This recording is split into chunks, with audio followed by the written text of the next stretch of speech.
My mother, Marilyn, humiliated me during her retirement speech. So I revealed her secret affair, shattering the celebration in front of the mayor and her superiors. My name's Noah, I'm 32, and if you want to know what it's like to carry a lifetime of resentment while still forcing a smile, imagine being the mistake your mother toasts at her farewell party. This happened last Friday. Marilyn was retiring after nearly 40 years in education. Local news once called her an elementary school vice principal, later a principal, and eventually a community icon. The event drew a crowd: former colleagues, students, family, neighbors, and my older brother, Lucas, the perfect son. He was a former star athlete, now a financial advisor with a wife, 2 kids, a golden retriever, and all of our mother's affection. Growing up, Lucas was the dependable one, the leader, while I was the quiet kid who asked awkward questions at dinner and never quite fit in. I didn't follow the family mold. No sports, no corporate career, no suburban life. I worked in digital media, freelancing or remote, always traveling, sometimes aimlessly. They saw me as odd, a misstep. The party took place in a golf club's elegant ballroom, complete with a lavish buffet, a string quartet, and a looping slideshow. The screen flashed images of Marilyn with students, teachers, PTA events, holiday gatherings, and award ceremonies. A few photos included Lucas and me, mostly from childhood, but whenever my face appeared, the slides seemed to skip faster. I felt the evening's tone the moment I arrived. Marilyn brushed a kiss on my cheek and said, "You look decent for once, Noah," before turning to greet the mayor. Lucas clapped my shoulder and said, "Good to see you, little bro," as if I hadn't just flown from Barcelona for this. The speeches started halfway through dinner. A former colleague shared warm anecdotes, earning light applause. Then Lucas took the mic. "It's rare for a mother to impact so many lives," he said, "and still raise 2 great sons, well, one at least." The room chuckled politely. He glanced at me, smirking as if it were all a jest. I sipped my water. When Marilyn took the stage, her hair neatly styled, her floral blazer matching the decor, she beamed at the crowd. "I've dedicated my life to shaping young minds," she said, "and I'm proud to have raised 2 wonderful boys." She paused, her lips curling into a familiar smirk I'd loathed since childhood. "And 1 mistake." The room roared with laughter. Lucas laughed hardest, nearly clapping. "At least she's finally honest," he said. I just smiled, because I was ready. This wasn't my first slight, not even close. Every family trip was an exercise in being tolerated. Christmases brought me a generic mug and a seat at the table's edge. Last Thanksgiving, they forgot my walnut allergy and served pecan pie to everyone but me. This year, my birthday got a group text at 11 p.m. Lucas sent a thumbs-up emoji. But tonight was my moment. I'd brought a small blue gift bag, unassuming, and tucked it under the stage before dinner. No one noticed. I stepped forward, gently taking the mic from Marilyn's hands. She smiled as if I were a child about to perform a silly act for attention. "Mind if I share my gift first?" I asked the room. The crowd quieted, more out of courtesy than curiosity. I pulled a small remote from the bag. "I thought I'd add to the slideshow," I said casually, pressing a button. The screen flickered. The image of Marilyn with a student's award vanished, replaced by a scanned email from 5 years ago. My father's name was in the subject line with a stark message below. "Marilyn, I can't keep this up. You lied. You said he was mine, but the test proves Noah isn't." The room gasped. My father, or the man I'd called Dad for 32 years, dropped his fork. Marilyn's face drained of color. Lucas stopped laughing. I clicked again. A PDF appeared, a paternity test, dated, signed, and official. I stayed silent, letting the room absorb it. Faces shifted, some confused, some horrified, others already whispering. I stood there, mic in hand, savoring the quiet like a cool breeze. This wasn't just about DNA. It was about 32 years of chasing scraps of approval from a woman who resented my existence, and a family who treated me like a punchline. This was just the start. I paused, letting the weight sink in for everyone who'd laughed moments earlier. My father's hands trembled. He stared at Marilyn, his eyes a mix of disbelief, anger, and betrayal.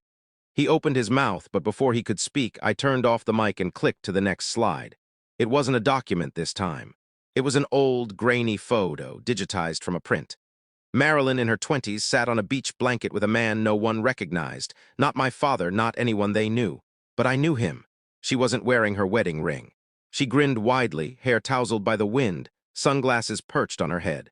The man's arm was around her waist, his chin on her shoulder as if he belonged there. Not a fling, but something more. The date in the corner, March 1991. 11 months before I was born, I didn't speak. I didn't need to. I let the image linger, raw and exposed. The room was still. Even the waitstaff froze. Forks hovered midair. A single champagne glass tipped over, clinking softly against the floor, but no one looked away from the screen. My father, Richard, stood so fast his chair tipped over. His mouth opened, closed, then opened again. "Who's that?" he demanded, his voice raw. Marilyn said nothing, unmoving. Richard stepped closer, staring at the photo like it was a specter. "Marilyn, who is that man?" Still, she was silent, so I spoke, calm and clear. "His name was Eric, a substitute teacher at her school for a semester. They stayed in touch. She told him I was his, then she told you I was yours." Richard's head snapped toward me, pain flashing across his face. "How do you know this?" I pulled a folded letter from my jacket. "He wrote this to her in 2001. She kept it. I found it in the attic last year while helping her move boxes." I handed it to him. He hesitated, then took it, unfolding it with unsteady hands. As he read, his expression shifted from shock to agony to something darker. "You knew," he said, staring at Marilyn. "You knew all along, and you let me believe." His voice broke. "You let me raise him, pay for everything, sit through this." He gestured at the party, the decorations, the guests. "Richard, Marilyn's voice cracked, barely audible. "You lied to me for 32 years, he said, louder now, "and you let our son think he was the problem." I glanced at Lucas. He looked pale, like he was piecing it together in real time, his perfect world tilting. He stood. "What is this, Noah? What are you saying?" I turned to him. "I'm saying you spent your life acting like I was a burden, a stain on the family, but I was never really part of it, not to her. I was just proof of something she wanted to hide." Lucas's mouth opened, then closed. No retort this time. No joke. I stepped forward, addressing the crowd. "You all celebrated her as a community hero, a champion of education. But here's the reality. She built that image by erasing parts of her life she didn't want to face, starting with me." The room was deathly quiet. A teacher friend in the back slipped out. Another followed. I clicked the remote once more. The screen went blank. No more slides, just me and the mic. "I didn't come to ruin a party," I said softly. "I came to end a lie." I set the mic down, returned to my seat, and sat. The tension didn't break. It thickened, heavy and suffocating. Richard still held the letter, staring at it like it revealed a truth he couldn't unsee. Marilyn hadn't moved. After what felt like an eternity, she spoke, her voice low and shaky. "You had no right." I met her gaze. "No right.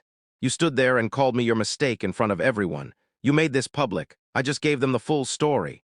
She stared at me, and for the first time I saw something new in her eyes, not disdain, but fear. Fear of her reputation, her marriage, her carefully crafted legacy crumbling. "This isn't fair," she whispered, almost to herself. I laughed softly. "Fair? You think any of this was fair?" Before I could say more, Richard dropped the letter and spoke, his words cutting through the silence. "Get out." I thought he meant me, but his eyes were locked on Marilyn. The room was so quiet I could hear the hum of the air conditioning. "Get out," he repeated, sharper now, final. Marilyn opened her mouth to protest, but something in his gaze stopped her. "Richard," she tried, stepping toward him. "No," he said, stepping back. "You lied to me for over 3 decades. You let me believe he was my son. And I treated him like one, even when you didn't." Murmurs rippled through the guests. A few more gathered their things and left, some uncomfortable, others embarrassed for laughing earlier. Marilyn turned, forcing a tight smile, the kind she used to deflect complaints at school board meetings. "Everyone, this is just a misunderstanding." "Don't," I said, standing. "Don't rewrite this now. You lied to Dad. You pushed me out of every family moment. You let Lucas treat me like an outsider you pitied." Lucas flinched but stayed silent. Richard looked at me, not angry but hollow, older than he'd seemed an hour ago. "And you?" he asked. "When did you find out?" I took a breath. "Last year, before Thanksgiving. I found the test and letter in a box she asked me to move. I confronted her privately. She said it didn't matter, that I was lucky they raised me, like I was some charity case." He shook his head, almost in disbelief. "And you didn't tell me?" I looked down, then back at him. "I didn't know how. I thought about it countless times, but I saw how much it would hurt you to know." His shoulders sagged. "It hurt anyway," he said softly. My throat tightened, but I held his gaze. Across the room, Lucas straightened, pointing at me. "You planned this. You waited for her retirement to drop this. You wanted to humiliate her." I turned to him. "Like how she called me her mistake in front of everyone, while you laughed, that kind of humiliation." His jaw clenched. "You think I ruined the night," I continued. "I just told the truth. You just don't like how it reflects on you." Lucas stepped forward. You could have done this quietly, privately, but no, you wanted the spectacle. I nodded. You're right, I did want it public. Because every jab, every slight, every toast that made me the joke was public. For once, I wanted the truth to be louder. He didn't respond, his fists tight but still behind us. The dessert table sat untouched. A balloon tied to a chair had half deflated, sagging like it wanted to leave. Marilyn moved toward the exit, clutching her purse like a lifeline, her steps slow. She said nothing to me, Lucas, or Richard. The door closed behind her with a soft click. Richard turned to the remaining guests, only a few dozen now, silent and uneasy. "Thank you for coming," he said flatly. "The party's over." No one argued. They gathered their things and left. Some gave me pitying looks. Others avoided me like I was toxic. I didn't care. Lucas left without a word, his wife trailing behind, looking more confused than angry, perhaps wondering what secrets her own life held.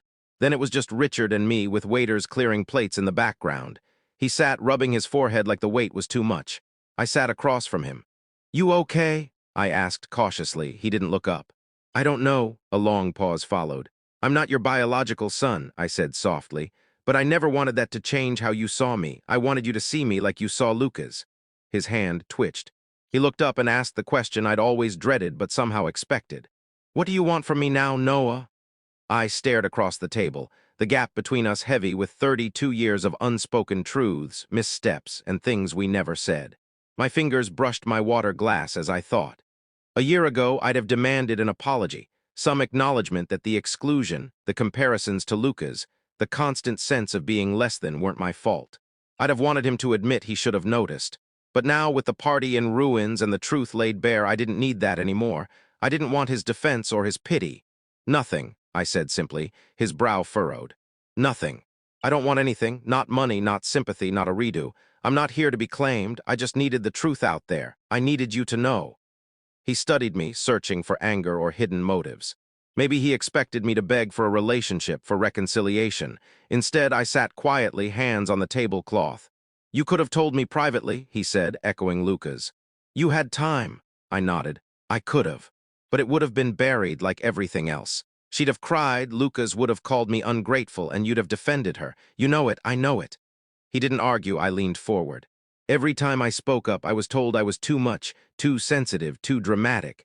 Every time I asked why I was left out, someone laughed it off or changed the topic. I was always the problem. Silence stretched between us. "I'm not trying to hurt you," I said softly. "I just spent my life wondering what was wrong with me. The truth is, I wasn't the broken one. It was always her."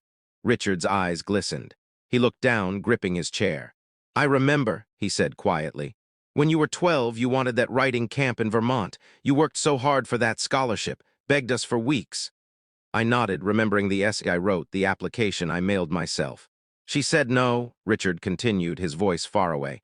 "Said it was a waste of money, couldn't justify it." I swallowed. "Then Lucas got a new bike and a GoPro 2 months later." He exhaled shakily. "I should have seen it." I didn't respond. Some truths didn't need agreement. Finally, he looked up. "I don't know what happens now with her with us." I met his gaze. "I'm not asking for anything to happen. I just wanted the truth out.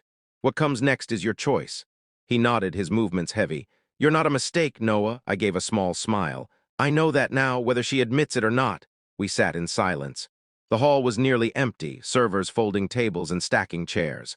One accidentally knocked over a vase, the crash jolting us both, but we stayed put.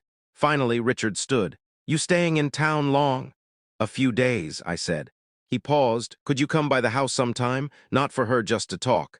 I considered it. "Maybe, but I'm not pretending everything's fine. I'm not playing happy family after this." He nodded.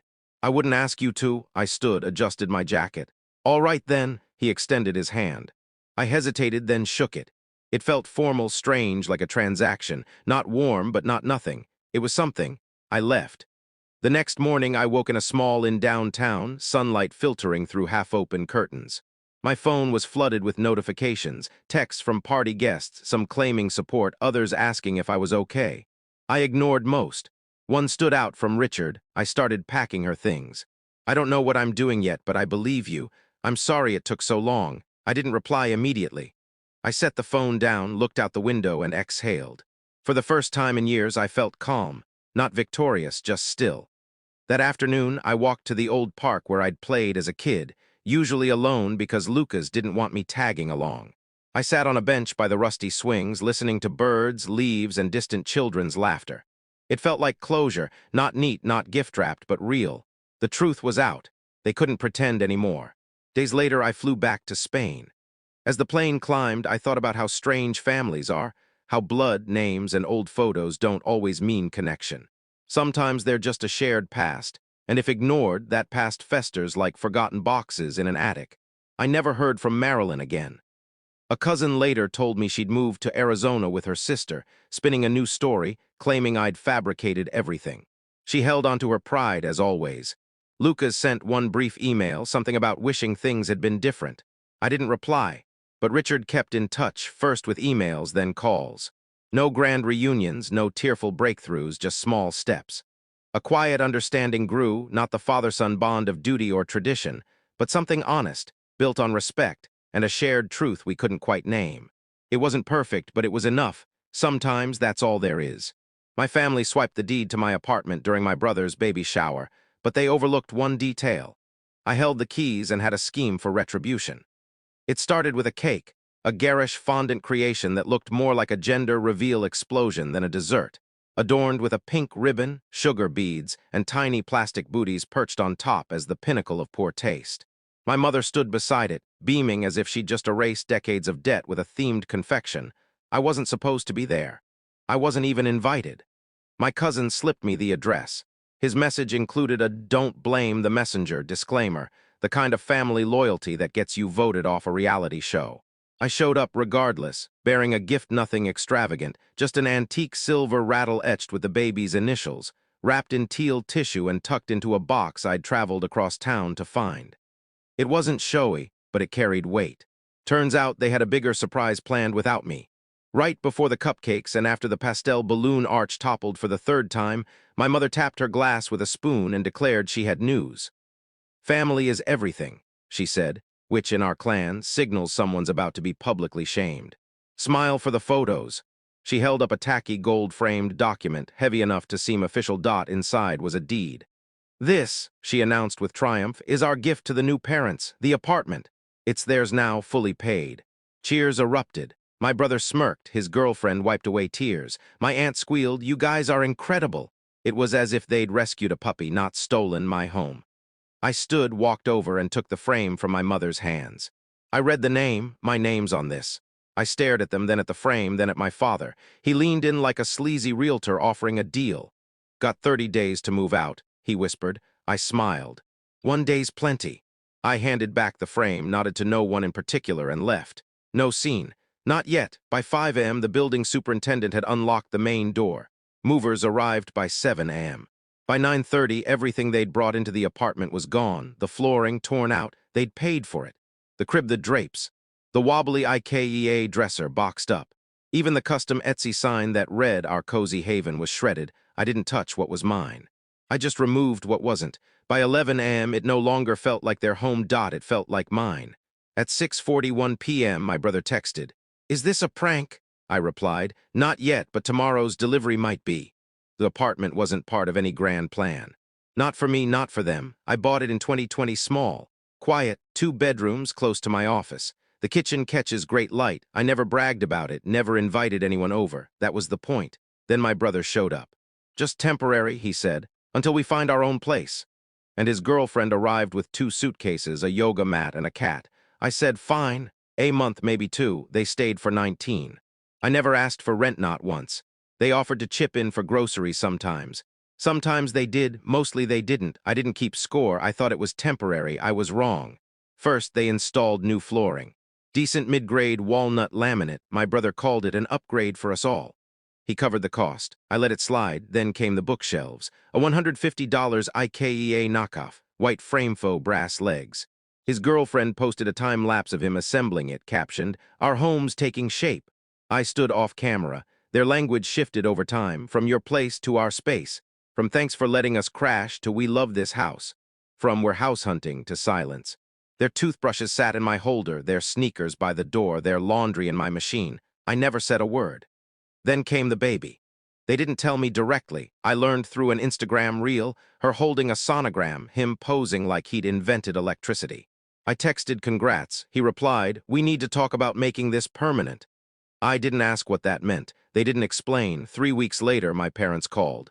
My mother asked if I'd consider gifting the apartment, not fully, just symbolically. "They're starting a family," she said. "You're doing fine." I said no. She said, "It won't kill you." I hung up. Then there was the family fund. It started in 2019 quietly. $1,200 monthly to cover my parents' mortgage while Dad recovered. Then $500 for my sister's rentuncle Jim's legal fees, $250. Mom's dental work, $300. $2,800 for a new roof. I stopped tracking, but my bank didn't. Over 4 years, family contributions, $89,000. Apartment mortgage, taxes, fees. $110,000 furniture and repairs, $8,900. Groceries, utilities, miscellany, $6,500. Total personal investment, $214,400, their contribution. My brother's flooring, $900. That bookshelf, $150. A second-hand blender from his girlfriend's mom. When I refused to sign over the deed, they stopped asking. They just did it. My brother used a fake email in my name to book a notary 3 weeks before the shower. My father handled the paperwork. My mother worked with the attorney.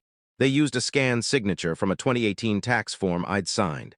It wasn't a great forgery, but it worked. The title was transferred without my approval. At the shower, they acted like I'd clap, smile, and feel included. Instead, I saw my name in a gilded frame like a stage prop. "A gift from all of us," my mother said. All of us clearly didn't include me, the one who bought the place, furnished it. Kept the utilities on paid for the $1,200 crib from West Elm, now sitting smugly by the cake, tied with a bow as if it was a group effort. I didn't shout as I left. I didn't argue. I logged into my bank. Printed every transaction tied to the apartment. Highlighted every payment. Down payment, insurance, taxes, repairs.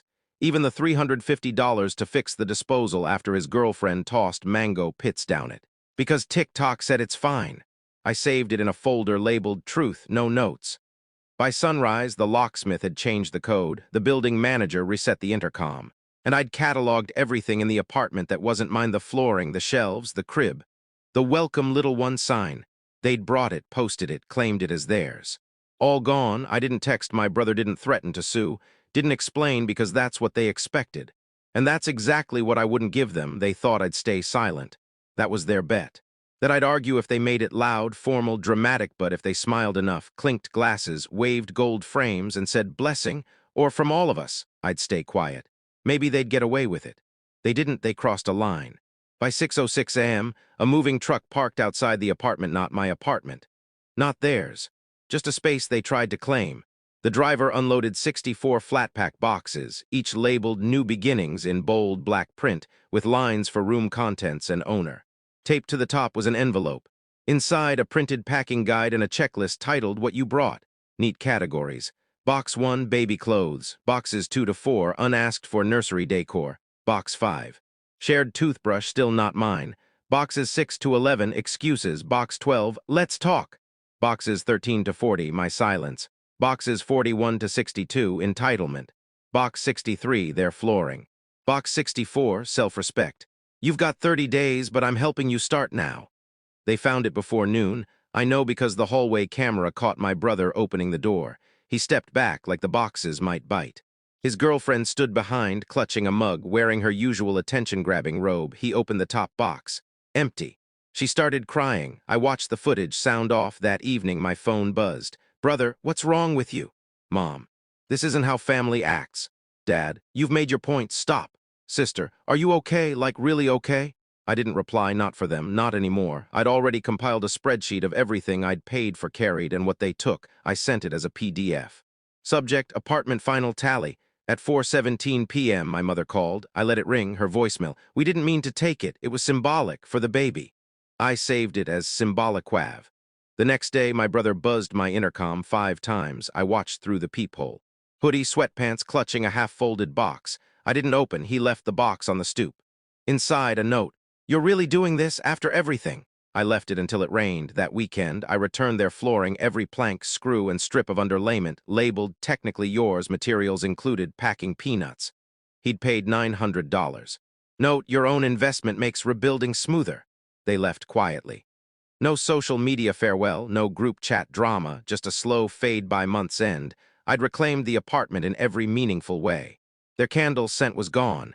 Their jackets cleared from the Hall the Baby name banner, folded and returned. No one claimed the 64 boxes. I assume they used them a month later. My mother sent a group email. Subject: Family healing. Bullet points: Don't let money divide us. This can still be a win for all. Forgiveness is strength. Remember who supported you when you needed it.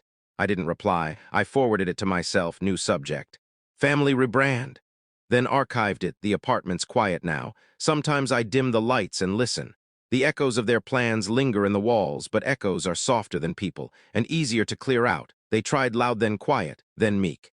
It started with a text from my sister. Let's reset, no drama, no receipts, fresh start.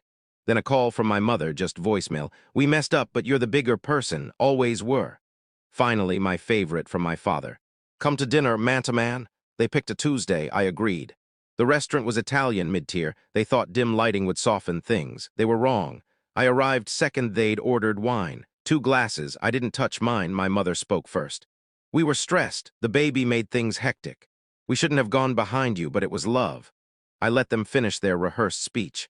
Then I opened my bag. 3 items placed quietly on the table. A USB drive, a folder, a single laminated page. My father reached for the USB. I pulled it back. You won't need it. I've emailed it to your boss and the bank. My mother froze. I handed her the folder. Inside, a notarized closure of all joint accounts, a legal notice revoking power of attorney. A letter ending my monthly payments. No theatrics, just paperwork. I looked at my sister. You're off my insurance, effective last week. She blinked, tried to smile. That's fine, I'll manage. I nodded. You will. My brother didn't come. I sent his package by courier. Inside, a bill for property use, a detailed list of damages, a QR code to a Dropbox titled Fresh Start Tools. The folder had resumed templates, cover letter drafts, a sample LinkedIn profile, and a guide on job applications when the free ride ends. That Saturday, I hosted a picnic. Not for family, for ex-family park table, paper cups, name tags with names and job titles. No one had jobs, so I brought spares. Each tag read, open, ask about my skills. My aunt teared up at hers. My cousin laughed it off as a joke. My mother said, this is harsh. I said, that's the idea. Then I handed out folders. Each had a job board URL, a budgeting fact sheet, and a sticky note. You said I was responsible, so I'm helping you be too. The next Monday, I filed a police report. Not a lawsuit, not revenge. Just a report for identity theft and title fraud. The officer asked if I wanted to press charges. I said, not yet. On Thursday, my father's lawyer emailed. Subject: Avoiding escalation. Body: Let's not ruin the family over paperwork. We can settle this without courts. It's not what your mother wants. I replied in 2 lines. You wanted a life without me. Let me show you what that looks like. They stopped calling. I stopped texting, but the silence wasn't surrender. It was confusion, which was louder. They stopped saying my name in messages to anyone who still shared screenshots. But I heard everything. My cousin in Ohio, who somehow ends up on every family thread, kept me updated quietly. No commentary, just data. FYI, she'd write, then forward sometimes an audio clip, sometimes a photo. Like one of my mother in her healing shawl shelving books at the library. She got a part-time job there. Told everyone to stay productive. Real reason: her blood pressure meds lost insurance coverage. My cousin overheard her discussing copays at the desk. She also sold 2 purses, calling them luxury assets. Now she calls them extra joy. My father sold his car. Not for eco reasons, but necessity. My cousin's friend at the dealership confirmed he looked worn out. Bad with numbers, he said. Couldn't recall the hybrid model he traded in. He drives a used gray sedan now. 1 headlight flickers on left turns fitting. His firm downsized its office. A junior partner mentioned it on a recorded call shared later. Just need less room, he said. He never mentioned the family phone plan I stopped paying for, or the data, or the shared calendar. My sister moved in with her boyfriend's mom. Temporary. Temporary's been 5 months. The guest room smells of damp dog and old conditioner. She calls it short-term housing. Last week she posted a quote, "Sometimes growth means breaking first." Caption: vibes. Her tuition, once fully covered by me, is now split across 3 payment plans. She missed one. Got an email. Forgot her login. I called the university. Got put on hold. She tried again the next day. She told our cousin over coffee. My cousin called me. Deadpan. She's figuring it out. My brother threw the baby's first birthday in their new place. I wasn't invited, but a neighbor was. She posted photos on Instagram. My face wasn't tagged because I wasn't there. But the cheap tablecloths and mismatched cups were cupcakes from a discount bin. One balloon burst mid-speech. The speaker wouldn't connect, no photographer, just phone timers.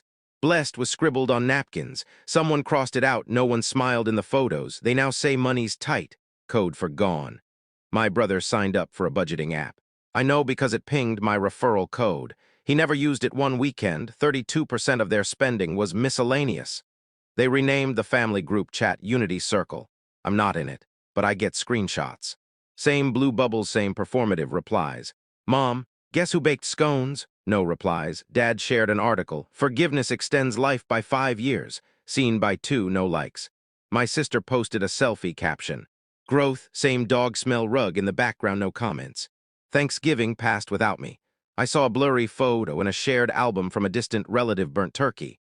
Mismatched chairs. One was a lawn chair. They used someone's phone because the speaker wouldn't pair. They printed a gratitude list for the table. 5 lines, 2 filled. Health. Hope. No filter on the photo. Didn't need one. My cousin texted later. It was odd. No one said your name, not once. That was the loudest part. Not that they missed me. They tried so hard not to. By the time they stopped pretending I'd come back, I'd redone the floors. New oak, matte finish warm, real, chosen not for flash but for honesty. Then I painted. Soft slate, not trendy, just calm. The living room lost 2 chairs but gained a reading nook. The kitchen got new lighting. The laundry closet became a study. No one saw the process. No one asked for photos. That made it simple. For the first time, I built a space for my own needs. I met her at a hardware store, of course. She was arguing about tile sealant with someone who clearly didn't care. I cracked a joke. She didn't laugh. She fixed the punchline. Hers was better. We left with the wrong sealant but exchanged numbers. Our first date was takeout on my new floor. She brought her own spoon. I don't use plastic, she said.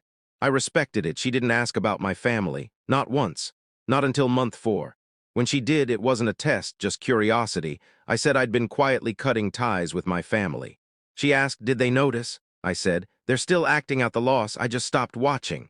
She didn't push, just nodded. We moved to talking about wall primers. We built slowly. By month 6, she had a drawer. By 8, her toothbrush stayed. Her shampoo too, her voice. By month 10, we were engaged. By 11, we were expecting. She called it a weather report. Clear, steady dot, inevitable. I didn't cry. But I sat on the kitchen floor for 20 minutes, holding the plate she used daily. Dot, it felt heavier. I didn't tell my family. No need, no announcement to ruin. No seats to leave empty. They heard from someone else. My aunt texted, congrats, I suppose. No follow-up, no address, no gift, perfect. They didn't ask to be involved, and I didn't offer, not out of spite, but clarity. People who thrive on chaos don't fit in a space built for peace. Now I spend mornings in a home that stays still. We bicker over small things, grocery lists, parking spots, but no one shouts, no one vanishes. When the baby kicks, she laughs like it's new every time. We have a closet of hand-me-downs, politely declined. We built our own crib. Some nights we sit in the nursery and say nothing hurts anymore. Silence has changed teams. It's no longer absence. Dot, it's enough.